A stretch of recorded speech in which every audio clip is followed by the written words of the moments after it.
Hello, I am making this video for young men who are involuntarily celibate because I keep finding articles and videos about this phenomenon that are quite alarming. Um, it seems there are young men who've been rejected by women and who now hate women because they don't know how to be with them. And and I know how hard it must be to be a young man and not feel normal and want to be with a woman so bad and not know how to make that happen. And so I've been reading some of those articles and watching some of those videos and thinking about this. And there was this one person who um, I was watching him interact with a woman and how they were kind of checking each other out. And I could tell she was interested in him because he was a very, very handsome man. And, but he was dressed up like he was 12 or 13. He wasn't dressed like a man. And so the woman seemed kind of amused. And I thought to myself, um, he needs a fashion coordinator. He needs a makeover with regard to his wardrobe because he's a big, handsome, muscular man dressed the way a little boy would dress. And I thought, if he does attract a woman, she's going to be a pedophile because he's dressed up like a little boy, and she's going to want somebody in her life that she can boss around and mommy. And it would kind of be like a creepy, incestuous relationship, and they're not going to like the relationships they get in. Maybe that's why women are breaking up with them, is because they're treating them like they're little kids because they're not yet knowing how to act and appear manly. And it occurred to me, I have met men before that I thought, oh man, this guy has got a lot of potential, but good Lord, he needs help with his hair and his wardrobe. And I took him under my wing and had a relationship with him for a while. And I redid their hair and I bought them some new clothes or took them shopping so they could buy themselves some new clothes, depending on the situation. Sometimes I did gift them and dressed them up really nice. And then I had this really fine looking, manly guy who had an image that I was proud of and respected. And then I wanted to go out on the town and introduce him to all my friends. And I'm thinking, maybe this is a self-defeating idea because maybe guys don't want women telling them how to dress and stuff. But good Lord, you don't want the women to be embarrassed to be seen with you either. And I hear some of them are going to extreme measures to try to make themselves be more attractive to women by going to the gym and working out. And I mean, even doing things like hitting themselves with hammers and having plastic surgery and doing all this stuff to their bodies when really it's just the appearance. To me, when I look at them, I think there's nothing wrong with the way these guys look. Please don't be doing plastic surgery and making yourself look extreme weird when all you need is a sport jacket and a pair of faded jeans and some boots or something. Or I mean, that's just one example of a look that is attractive to some women. And if you're going to change your look, try changing your look before you take a hammer to your face. Please, because it might just be a wardrobe change that would make it different for you. And some other things you could do to make yourself more attractive to women is um, learn how to communicate more authentically and genuinely.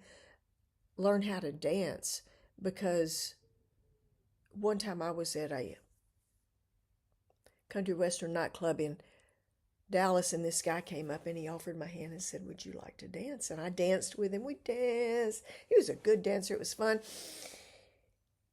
And when it was over, he said, "You know what I love about dancing?" And I said, "No." He said,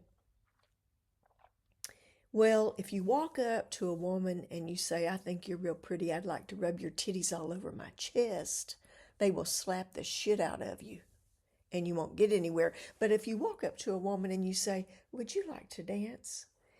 and you can dance pretty good, she'll rub her titties all over your chest without you even asking her to." And that's why I love to go out dancing. But you got to be a good dancer. So take a few dance lessons. And I hope this video doesn't get deleted because I use the TT word. But anyway, we need to be talking about this stuff. And another thing you can do is give a good massage without expecting sex in return. Because if you do that, I hate to say play hard to get, but if you're going to play anything, playing hard to get and faking it till you make it is the way to go. But if you give a woman a really, really good massage, and you don't try to get her to have sex with her, you don't sexually harass her, you don't try to guilt her and shame her into not wanting sex after you did all that work, she's going to be impressed with the fact that you are self-confident enough that you don't have to do all that sexual harassment stuff. And the sexual harassment stuff makes men seem so needy. But if you give a good massage and you're, I don't, the word aloof is too strong, indifferent about whether or not it evolves into sex, she will begin to chase you. She'll want another massage. Let her, give her the space to do some of the pursuing. If you pursue a woman too hard, you convey to them that you are needy and you have a sense of urgency about having sex with them. And men who are needy and have a sense of urgency most always don't have very much experience. And if you are with them out of compassion or curiosity, or because you feel sorry for them because they need it so bad, it's usually going to be a really bad experience. It'll be good for the man because he's gaining some experience and he might learn something that will help him to be a better lover if his ego is not in the way of allowing him to learn. But most women don't want to waste their time. They're looking for somebody who already has skill and confidence and experience. So if you can convey that you already have skill and confidence and experience, you're going to attract the women. And then you're going to get women who are a little bit sophisticated in their choices. And so the experience you have with them is going to be better. But if you pursue someone who seems like she has no boundaries, like she doesn't know how to say no to a man, she might be angry because she was unable to say no and she wasn't really ready yet. And then it turns into a fight. And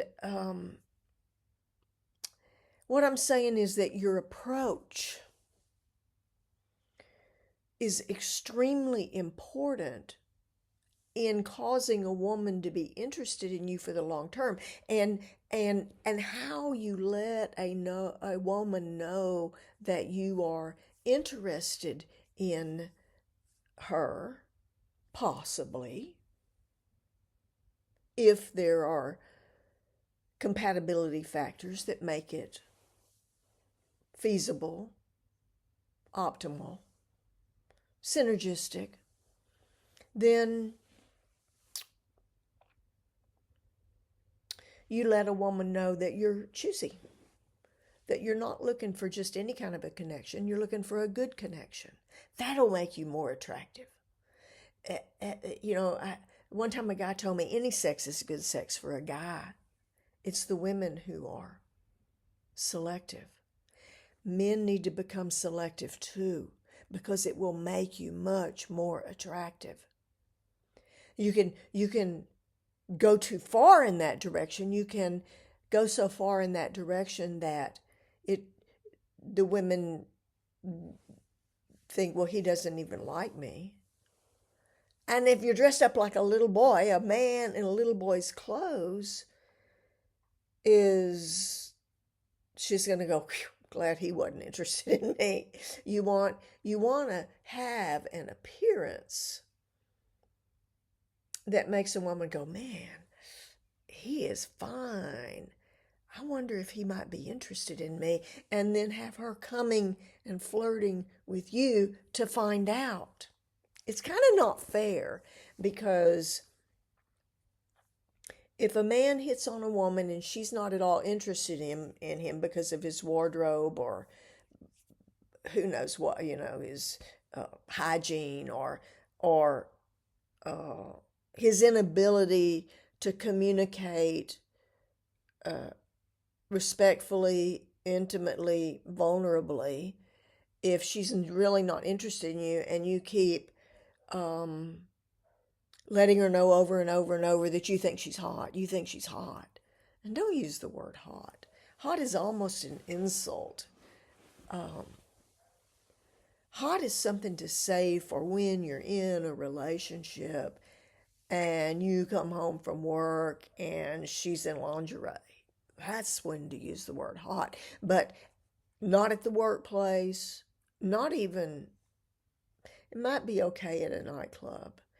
But casually using the word hot is not a good idea. Hot is something to use when you have reached a higher level of intimate connection. And when I use the word intimate, I am not talking about sexuality as much as I am vulnerability, honesty, authenticity, trust, a willing to take emotional risks and put yourself out there in a respectful way. Not, woo, baby, you hot. No. But if you could say, would you be interested in getting to know me better? That doesn't convey sexual neediness as much as an interest in the whole person. Women need to know that a man is interested in her as a whole human being, not just what's between her legs. And a lot of the way men approach women is conveying, I just want to get you in bed, baby. And if you go around conveying to women that you're interested in them in a person when you were only interested in what was between their legs, then the opposite phenomenon is going to happen in women. If the sex was good, women are going to be extremely disappointed, and they're going to not trust men, and then it's going to be harder and harder to get to know them. So there's an element of honesty that I'm recommending to heal this wound that's going on in the world these days about men feeling rejected and unwanted and unattractive. And women feeling used for sex and lied to. And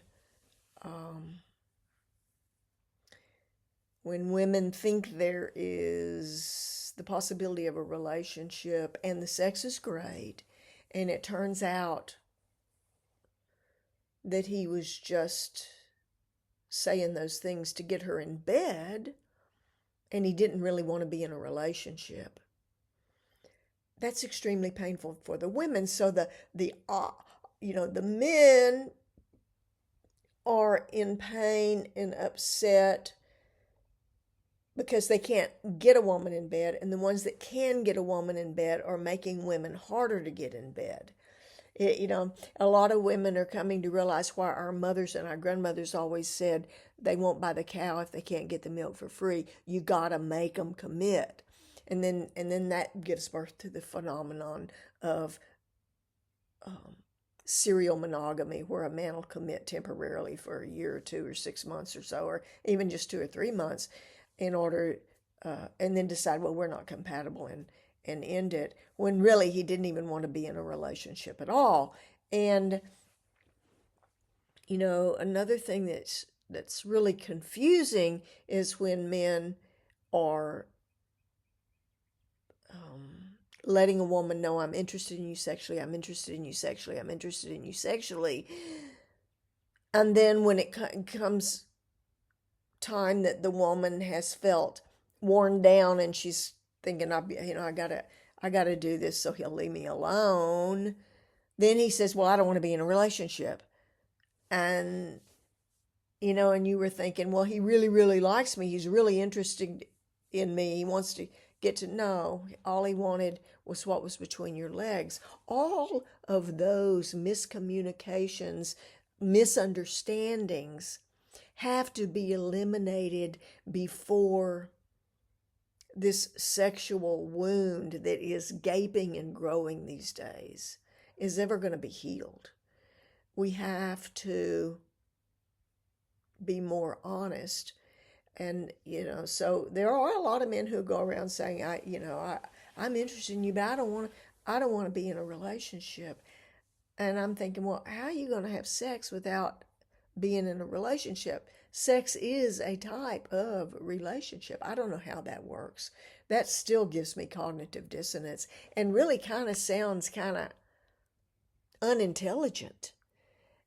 So you got to be careful about the things you say that make you seem clueless.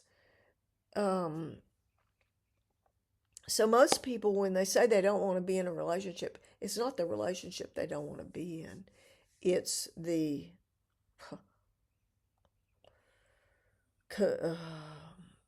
obligations that come with the relationship. Anyway, that's all I want to say for now, but I've got more to say, but I don't want this video to go over 20 minutes or it won't go up on Instagram. It has to be under 20 minutes. Okay, so more later. Thank you. See me on Substack. Better ways and better days.